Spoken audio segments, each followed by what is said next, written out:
Welcome to Wine Soundtrack USA. Listen to the passion with which producers narrate their winery and their world in 30 answers. Discover their stories, personalities, and passions. Hello, friends and listeners of Wine Soundtrack. This is Allison Levine, and today I'm in the charming town of Newburgh in the Willamette Valley in Oregon, sitting in the tasting room of Anam Cara Cellars with owner Sheila Nicholas. Sheila, welcome and tell us about Anam Cara. Well, thank you, Allison. Thanks for being here. This is a real treat. Anam Cara, the words Anam Cara are Celtic, and it stems back to my Scottish heritage, I suppose. And the words mean soul friend or soul mate or friend of my soul. And they refer to a certain place or a person or a time or a memory that's always been there for you. And it's very personal to you. And we called our wine Anam Cara because it's a vineyard that we planted ourselves. And it's extremely personal to us. We actually had no idea how personal it would be to put a stick in the ground and out comes a vine and grapes and wine, and I get to meet cool people like you. Oh, well, thank you. So about that, tell me a little bit about you. I know you moved up here from Napa and you bought property. Tell me what you're working with, estate fruit, purchased fruit, and what wines you're making and how much. We make very little wine. We're down to about 1,000 cases, so really just a tiny amount. Yes and no for the estate fruit. We at one point owned all of the fruit, so we had Nicholas Estate Vineyard on quite a few of our labels up until about 2014. At that point, we sold a large part of the vineyard to some good friends of ours, and since then, we've been purchasing fruit from them. So it's all the same footprint, but for my husband, who, for health reasons, was still doing the tractoring at the ripe old age of 75 on 37 acres or so. And so we had to switch gears a little bit. So now we still live on the property. We've gone and planted a bit more up by the house. So we have our own little pocket of vines, about 5 acres. And so yes, it's all still from the same patch of dirt that we planted ourselves. And the year you planted it, and also where exactly is the vineyard? The vineyard itself is in the Sheila Mountains. It is in a beautiful wind tunnel. It's about... It's just above 99W, above the town of Newburgh. So if you're coming from the airport or from Portland into wine country, you go through the Sheila Mountains. So you come down this hill and you drop down into Newburgh. So we have a beautiful wind tunnel, keeps our grapes nice and cool in the summer and dry when it's raining. So we're very, very happy with it. It's hidden above the hill, so you can't actually see it from the highway. And we planted it. We tell people that we planted it at the turn of the century, which actually was 2001, which actually puts us, at the time we thought, there's so many wineries here already, but of course now we're almost pioneers. Well, we're on the first third, I think, of all the vineyards planted in Oregon. So it's a kind of interesting place to be, part of history, I suppose. And so you're only making about 1,000 cases, and the wines are available where? Well, obviously we sell direct. We have a very robust wine club, which we totally enjoy, and we have made some really good friends from that. We're also, our only other distributorship is through Total Wines and More. Total, because of our size, we're not particularly of interest to, more mainstream distribution. But with Total, they do an excellent job of representing our wines. They get us across the country to pretty much every state, and they don't have all our wines, maybe just 2 or 3, but that's it. Yeah, just tiny. And I'll just kind of reiterate, because I know that Pinot Noir is obviously primarily the grape that you have, but I'm sipping a lovely Riesling right now. And nice. Any other grapes that you're growing? Pinot Noir primarily. We have 1 acre of Riesling, we have 1 acre of Chardonnay, so not very much, and then a splash of Gewürztraminer. Fantastic. So you were talking about how the name of the winery is all about a place and a time and memories. Can you tell me one of your first memories relevant to wine? I remember, as in wine, ever? Yeah, but when you were introduced sort of to introduced, it, or remember that. Ooh, well, my first memory of wine was my driving instructor when I was 18 in England gave me a bottle of Mathieu's Rosé. And it was so exciting. It was a pretty bottle. I put candles in it, drippy candles forever. You remember those days? Yeah. So that was probably the first time I even really heard about wine. Wow. I'm not sure what to make of your driving instructor giving you a bottle of wine. There you go. It was good. So obviously you evolved past the Mathieu's and drank a lot of good wine. Is there a particular wine, a memorable wine that you drank in an experience that you recall? Oh gosh, that's a tough one. I think probably out of context would be my most beautiful wines. You know, when you live and work in a particular area, you get quite familiar with the wines. But for example, you know, we just went to Hungary and had some beautiful wines out there. I can't pronounce them, but I remember thinking they were fantastic wines. So it's just something very different. So you get sort of cellar palate after a while. But I always think that when we do winemaker dinners, which we love to do because chefs can do amazing things with wine in terms of pairing. And I'm a moderate cook. You know, I can scramble eggs. No, I'm just joking. But when you go out to a wine dinner and it's a particularly talented chef, you fall in love with your wines all over again. It's like, I had no idea he would pick out this particular note in this particular wine. Of course it's there. How come I haven't seen it in 15 years? So it's really, really exciting to do that. And I encourage people to go to as many wine dinners as you possibly can, because that's when the wine is going to show its best. And I don't think I've been to a wine dinner yet where I haven't fallen in love with somebody's wines. So obviously you're surrounded by a lot of great wines, and you were telling me a little anecdote previously that you used to live in Napa and have pizza shops and trade pizza for wine, a lot of Napa cabs. Now you're living in Oregon. If we were to come to your home and go into your cellar, what wines might we find in there right now? Well, you'd find a lot of Napa cabs that I traded for pizzas back in the day. Oh, you'd find a couple of Barolos that I'm never quite sure when to drink. They're just sort of lying there nice and quietly. Some beautiful Pinots from the Russian River.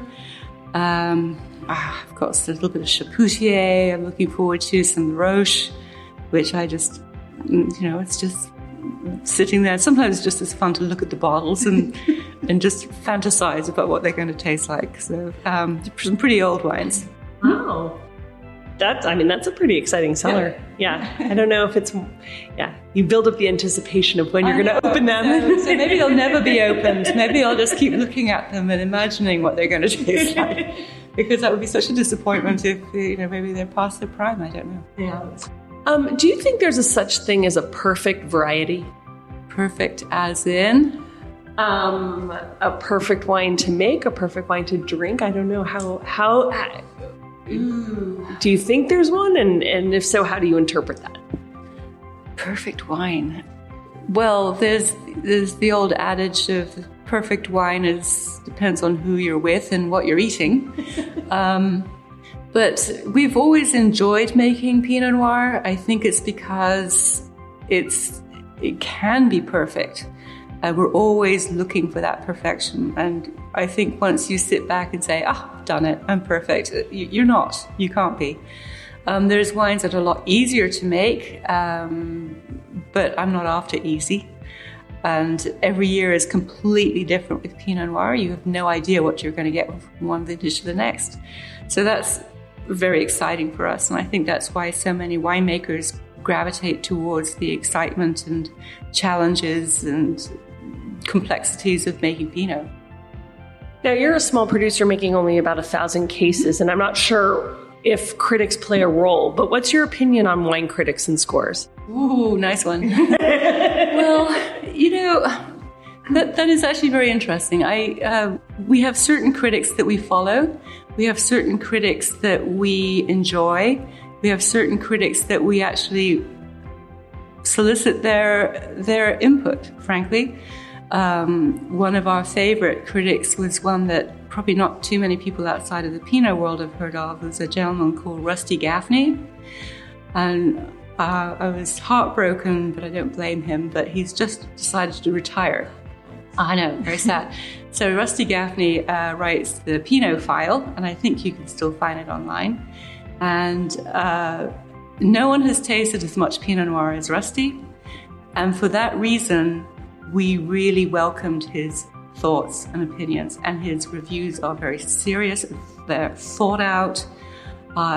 They're long, and they're his opinions, and he's not, beholden to anybody else other than his own palate.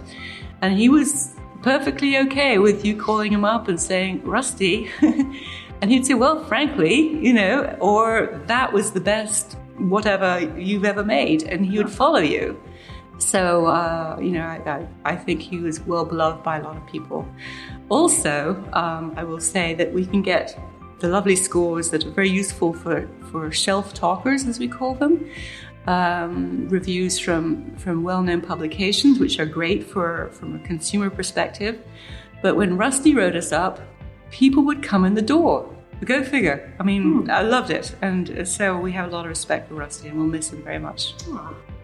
So getting down to you as a wine drinker, red, white, or rosé? Oh, dear. When I go home, I reach for the Chardonnay. I reach for an unoaked Chardonnay. When I barbecue, I drink rosé while I'm barbecuing, not with the barbecue. And then, I'll segue into Pinot or red wine. And if it's a burger, oh yes, I'll have a big jammy Syrah, absolutely. Yeah. So you're an equal opportunist of the red, white, and rosé. Pretty much, yes. I like to think so. Still or sparkling wine? Well, I wish I had more sparkling wine, but we don't make it, alas. But still wine is good. Sparkling wine is fantastic if you open your mind as to what you can have it with. It's not only for weddings or celebrations. You can have it with fish and chips. Fantastic with fish and chips because it's high acids to it and so on. So yes. Equal drinker opportunity too. As one should be. Too many choices to limit yourself. Yeah. So you were speaking a little bit before about going to winemaker dinners and pairing your wines, and then you also said you cook a little bit. So, and then of course when you just described wines, you said how you drink wines and what you pair. So how do you approach food and wine pairing? Do you feel that there are rules to follow? And if so, what are the rules you live by? I think probably the only rule I would completely live by is that your dessert wine should be sweeter than your dessert. That's it. You can have Riesling with pork. You can have Pinot Noir with salmon. You can, basically right across the gamut. When I'm drinking sort of more elegant wines, I will tend to stay off the fancy seasonings, and with our wines I tended to stay away from like tomatoes and garlic, but that's just me. And there's obviously, you've probably heard of the theory that what grows together goes together. Here in the Pacific Northwest, of course, we thrive on beautiful wild mushrooms. We have amazing salmon, oysters, lamb. And of course, you can grow tomatoes here, but they're not native to Oregon. So that's why our wines go so beautifully with, wild, herby, earthy dishes. Interesting. And I will agree because I was enjoying your late harvest or dessert Gewürztraminer with a cake that is not sweet. And there was a nice little combo there in the dessert not being as sweet as the wine. I like that. So for somebody who hasn't had the pleasure to taste your wines yet, what do you think they're missing out on? Well, I would say the common denominator, because of our site and the very cool, breezy, elevated site, the wines have very high acids to them. And acid is an ugly word, but it's the only one I know. And it keeps them together. It allows them to age. It allows them to evolve. And they all have a very beautiful elegance to them. So I don't have any big jammy fruit bombs because my site is too cool. But I do have very elegant, dusty, earthy Pinot Noirs that are just seamless, in my humble opinion. But they are. It's a question of sight, and once you know where your wines are coming from, you have certain expectations of it. I think even our Chardonnay has lovely high acids to it as well, and a certain smoothness. The wines aren't bright. Even the dry Riesling is not bright. It's not hard. It's got great balance. It's got great longevity. Just smooth. Wine Soundtrack, the voice of American wine growers and makers. So if space aliens were to land on your vineyard right now, which of your wines would you want to present them with? Ooh. Space aliens. Well, if they're a nice space aliens, didn't qualify what kind of space aliens. I would probably do our Nicholas Vineyard, because that represents the whole vineyard. I suppose we do reserves, and so I wouldn't waste it on them. But but I would give them so they could see what a cool climate Sheila Mountains Pinot Noir tasted like. A particular vintage? Oh, yeah. Let me see. Well, 2012 was technically a perfect vintage. So if it was out of a textbook, if it was a textbook exercise, probably the 12. But the 13 was beautiful. We had rain, though. That kind of changed it a little bit. But then you get warmer vintages like 14 and 15, 16, 17. You're leading me right into my next question. No, well, I was going to say that we know that there's variation from vintage to vintage, but in this particular location in Oregon, do you see more similarity from year to year, or do you see real variation? And I think you sort of just started talking about that.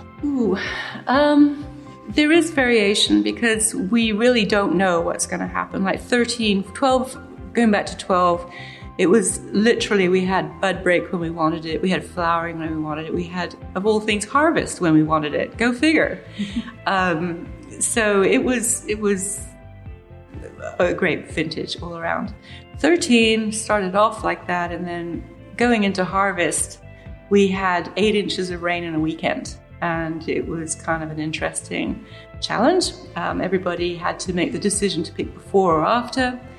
And because either way was a gamble. If you picked too early, you ran the risk of your fruit not being ripe and having green wines. There's nothing you can do about that once you have it, but at least you'd have wine. And if you waited too late and you didn't have the right vineyard or exposure or elevation, etc., and you ended up with sun, like a heat spell right after that, you ran the risk of losing it all to mildew. So that was a challenge at 13, and it resulted in wines that were probably super silky because they still had the power of the Pinot Noir, but with all of that extra moisture, I suppose, it's translated up through those long tap roots into the grapes. You had fatter berries with a higher water content, but you still had that Pinot profile. So that made them more elegant.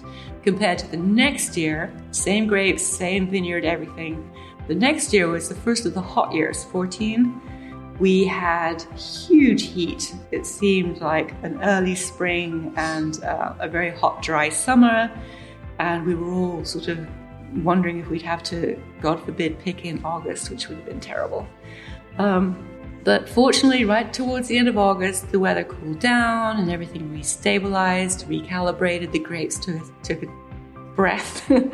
And we all did too. We all did our little happy dances. So we didn't pick until mid-September. So that gave us a bit of a reprieve. And, so every year is different. 11 was the craziest year of all. Probably, in my memory, it was the coldest year we ever had. So if you find an 11 vintage Pinot Noir, buy it. And I'll tell you why. Because 11 was very cold. We couldn't even get tomatoes ripe in 11. It was nuts cold. And it was so cold that there was no sun hitting those grapes. September, nothing. October, nothing. We ended up pulling all the leaves off the vines in November.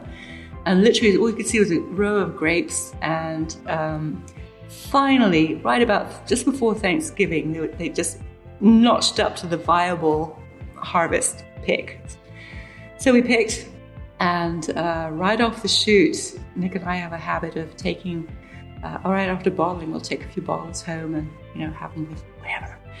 And we opened the 11s and we looked at each other and went, oh no, how much of this do we have? Because we picked at such low sugars and high acids, I've never seen a wine go through bottle shock like that. It was just terrifying. So we locked it up, put it away for a year. We usually keep ours back anyhow. And then discovered that it's quite true. If you pick a wine that's at high acids and low alcohols, that's the perfect formula for an ageable wine. So that's why I'm telling you, if you see an 11 from a reputable producer, buy it, because everyone in the industry is looking for them now. They are just silky, they're seamless, they're endless, they're just so feminine, they're so integrated, they're aging so beautifully. So that's just shows you, if you have patience, patience pays off. Patience pays off, yes. Wow. So obviously, from what you're saying, it's really hard to have any predictors that are going to tell you what a harvest can be, because you can be heading down a path and something changes. But I'm curious if you and Nick have developed any sort of good luck rituals at the start of harvest. Good luck. Well, any that you can disclose to us. Now we're talking. Rituals. No, I don't think we ever have. But there's definitely a palpable energy, I suppose. We'll get up before we even say good morning. We'll say, okay, I'll do this block and you do that one. And we go out with our Ziploc bags and our refractometers. And so then we come back and have our coffee and breakfast. But it's really an exciting time. Even the dogs can tell there's something going on. But no, so not really, but it's just an energy. It's kind of fun to see the whole, things start to get cooler. And you sort of notice the whole vineyard changes its personality and gets ready. It's an interesting feeling. So the vineyard has a personality. Yep. Do you talk to your vines? Do you have a familial relationship with them, especially because you're living right on the property? And if so, what kind of conversations do you have with them? I do talk to them. I sing to them. I even play bagpipes to them. Do you really? I do, yes, I try. And they're very forgiving. But, I've noticed, I think very early on when we were just starting to plant the vineyard and the vines were going through their crazy teen stages, you'd see one just completely sprawling over and just crossing and broken and falling over because Pinot likes to spread. And you'd lift it up and you'd put the catch wires back up and you could almost hear it go, thank you. It's better now. I can see where I am. So yeah, I sing to them, I talk to them. Usually I talk to them like, you don't really want that third cluster on that, do you? That's better, isn't it? So yeah, sort of silly really. But I'm glad you admit that you talk to them. I do, yeah. They talk back too, which is even more scary. Oh, really? Yeah. When you were little, what did you want to be when you grew up? I wanted to be two things. I wanted to be an airline stewardess because I wanted to wear little hats and heels and stockings. And then I also wanted to be a wren, and a wren was W-R-E-N. I think that's how you pronounce it. Women's Royal Navy. So they had a women's navy. This is going back a bit, but now they don't. I don't think they do in Britain. So you could join the Wrens, or you could be an airline stewardess. Never did anyone say, Sheila, when you grow up, I want you to move to the other side of the world and make wine. So, funny how things happen. Amazing. So when you're not working, how do you spend your free time? Usually working. I don't consider it working. I mean, I love to be out in the vineyard, and to me, that's where I'd rather be than anywhere. So I love the fresh air. I like just being outside. I just like hanging out in my hill. Talking to your vines. Talking to my vines. That's right. And I know that you were telling me that your kids are grown and they're off doing their own lives, not currently living here. Mm-hmm. So when you and your husband are planning a romantic evening, or just any evening for that matter, what wines are coming out to kind of commemorate a special night? Well, I have a big cellar. I don't think I have a quick answer to that one. But I do know we have wines. We have a big cellar, and often we'll say, all right, we've got to start drinking. So I have a little spread, I have a binder and so on and so forth. So we'll go for like the oldest cab, which that doesn't say hold. Some of them are signed and some of the birth years and all that, which are probably completely undrinkable without. Anyway, but yeah, we'll look for something, oh, that's different. I've never heard of this one, or I forgot I had this one. So we like to explore around. So no easy, quick answer to that. Every night's different.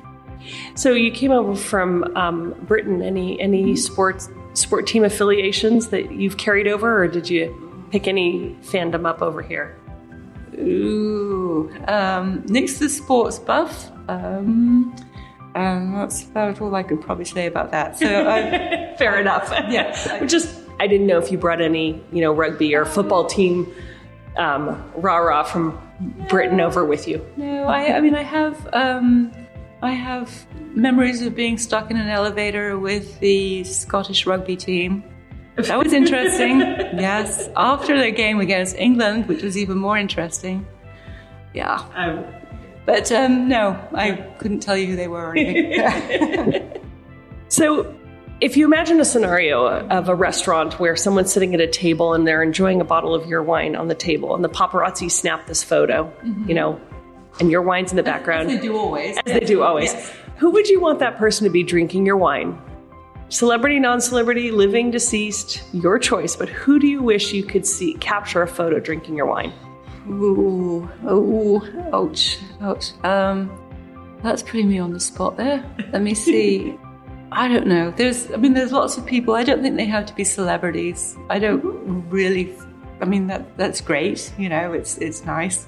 To me, it would mean more if it was a couple that were celebrating something important or chose our wine for a special reason.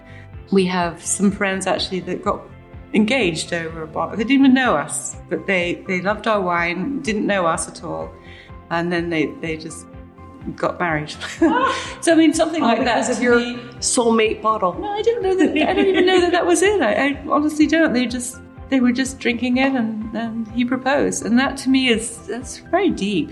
And that's, I think, the beauty of wine is that it connects people and has for thousands and thousands of years, and hopefully will for thousands more. So here's hoping. Yeah. Looking back at your work, what would you say is one of your proudest achievements to date? In the wine? Mm-hmm. I have so many. No, I'm just kidding. As you're entitled to. I think it's not that I go about trying to make one wine better than the other, or particularly thinking this is going to be the best wine I've ever made. But I think it's wonderful when you have recognition for something that you have worked hard for many, many years. I think we've been making this, this is our 18th vintage. It's hard to believe. Well, no, fifth, probably. Because the vine we don't pick for the first 3 years, so way up there somewhere. But I think it's really remarkable when someone out of the blue calls you up. I have a certain European critic that actually wrote us up, and as in this is one of the best Rieslings I've had from the Pacific Northwest. And then you go, well, how do they even know about me? And so that's really nice when you're recognized by your peers for something that you work very hard to do and you're very passionate about. So that's kind of it. Really, there's no one aha moment, or I'd say 18 years is a good achievement. Yes, I suppose so. I still happily married. We should have a party. Yes, yeah. Is there one piece of advice that you received at any point in your life that has been something that you've carried through in your career, in how you live, and what was that, and who gave it to you? Well, I remember coming up from Napa and our first vintage, and it started to rain. And I was like, oh no, we have to bring out helicopters. What do we do? In Napa, they bring out helicopters. I can't afford a helicopter. What am I going to do? And I called Roland Souls up. And Roland was at that time the winemaker Argyle. He now makes his own wines under Rocco, which is fantastic wines. You should try them. I said, Roland, oh my God, it's raining. What am I going to do? And he goes, girl, he's from Texas, and I can't do a Texan accent. But basically he said, girl, don't you dare pick yet. If you pick now, you're wussy. Just relax, go with it. And just, if you've done everything right, the rest of the year, you'll be fine. I was like, okay. And lo and behold, I've tried ever since then. You know, like I say, with all these curveballs you get, if you just do your homework all the way through, and then you'll be fine. It'll be different, it'll be fine. It's, you know, it's okay. And so that philosophy, I think, I've sort of followed that through a lot. You know, if I get impatient on the freeway or something, I go, it's okay, I'll get there. It's okay, it'll be fine. So it's sort of an ongoing, you know, everything will be fine, it'll work out. Yeah. Take a deep breath, and you know, if you've done your work, it will work out. Yes. That's right. So complete this sentence for me. A table without wine is like... I said, let me see. Table, actually, it's very boring. And that's all I'll say. It is very boring. I mean, I've tried doing these diets and so on. We're not allowed to drink. It's like, well, why? Why? It's so boring. It's not worth it. I agree. So, name 3 wines you would take with you to a deserted island. Well, I would... They don't have to be my own, though. No, Excellent. Whatever you like. Excellent. I would take some Soda Brut Rosé, which I happen to know you have a bottle, so that is gorgeous. So I would definitely do that. Just trying to think what else. I would take some French Chablis. I love Chablis. And then I would take maybe, well, I probably should say Pinot Noir. Going to be a big bottle. It can be a 5-liter bottle of Pinot Noir, any bottle. Particularly from Oregon or from elsewhere? Well, I am pretty partial to Oregon. You know, where our Pinots are pure Pinots. Essentially, they're what I think the legal limit is 90% now Pinot and 10% otherwise. And pretty soon it'll be 100% Pinot Noir, and I'm excited about that. Most of us are doing 100% anyway, but it's a statement. So yes, it would be Oregon. Oh, fantastic. So now we're going to play a little game with those wines, or some of the wines that we've been tasting today of yours. I know our listeners haven't tasted along with us, but wine and music. I want you to tell me what you'd want to be listening to. You can tell me a genre, a musician, or a particular song. You don't have to worry about, you know, how detailed you get is up to you. But let's start with your dry Riesling. Either what you'd want to listen to or what makes the energy it gives you. Dry Riesling. Well, to me, that's a nice, happy, easygoing wine, as in that's the kind of food I eat with it. So oysters are happy? I don't know. So I would probably do some nice, maybe some English folk. Oh, I like that. Okay, and then I was able to taste a little vertical of your Pinot Noirs, and the 2013 being cold climate, 2015 being a hot year. I don't know if you want to pick one of those or both and tell me your thoughts on that Pinot, your estate. Well, with the Pinots, they're just so elegant and seamless. So it would have to be a Chanteuse. It would have to be maybe some Piaf, something similar. Okay. Even though she's French, but they still make Burgundy. I hear their Pinots are pretty good over there. I heard the same thing. It's quite a rumor. Then how about your Gewürztraminer, the sweet one? The dessert Gewürztraminer. Ooh, that's a lot more fun and happy. Oh gosh, something. You ask tough questions, you know. Gewürztraminer. I'd have something. Oh, what would you have? Nice way to throw that question back at me. I'll think of it while you're talking. Let me see. Something. So it'd be something happy. It could even be something like Judy Garland or something sweet and sexy and happy. I like that. Is that a genre? Yeah, I mean, we'll stick with the Judy Garland. I like that. Okay. I won't pressure you anymore. Okay. You've been a good sport on that one. I have one more question for you, and then I promise no more hard questions. This should be an easy one.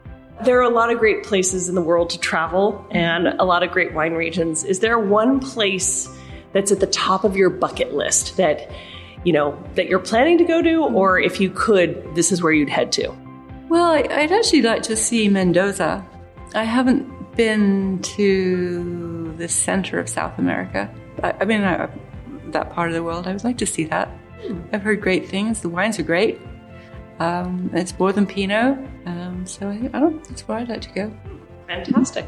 Well, before you plan your trip, if people are planning their trip, can you just remind people how they can find you, both online as well as in person? Sure. Well, our website is anamcaracellars.com, which is ANAMCARACELLARS.com. Our tasting room is located in downtown Newburgh, sort of at the entrance to wine country, Oregon wine country.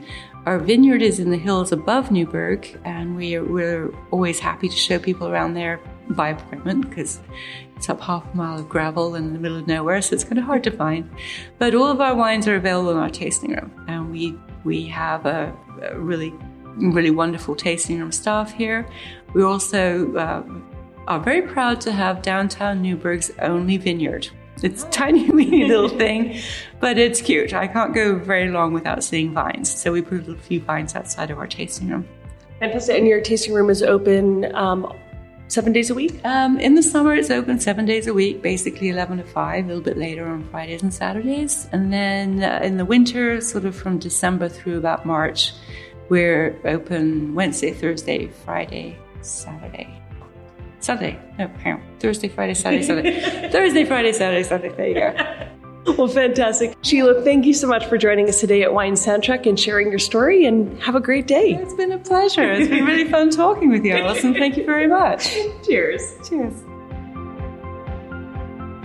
Thanks for listening to a new episode of Wine Soundtrack USA. For details and updates, visit our website, winesoundtrack.com.